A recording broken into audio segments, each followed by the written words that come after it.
So we sold fitness products for, I guess, three subcategories of fitness fans. General fitness fans who like going to the gym, but also sports like CrossFit, strength training athletes who were lifting seriously heavy weights, and boxers. And the reason for that was really that I was interested in all those three things. I had partaken in those things, not all at the same time, clearly, but I was interested in those three topics. And so that comes back to what I said before about it. It's got to be something that you are personally passionate about. In order to sidestep the competition, I focused on quality and brand identity. Particularly on the Amazon side of things, we sold on our own website as well, but on the Amazon side of things, I saw a lot of Me Too generic junk, which was just off the shelf. Whereas I actually did a couple of things. One is we developed our own products. So we had patents, for example, on certain designs.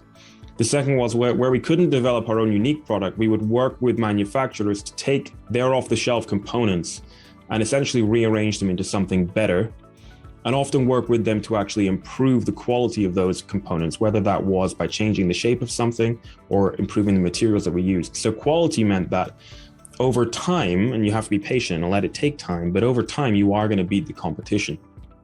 And then it came to brand identity as well. I saw a lot of just generic slap a label on it kind of stuff on Amazon, whereas we built out a unique brand identity. And one of the things that we did to sidestep the competition was to be very authentic. So I actually made myself, this was quite controversial, but it worked. I made myself the face of the brand, which in the fitness industry is a strange thing to do because fitness industry is very elitist. You got to be the strongest, the biggest, the fastest, the slimmest, the fittest. Whereas I'm just like an average guy.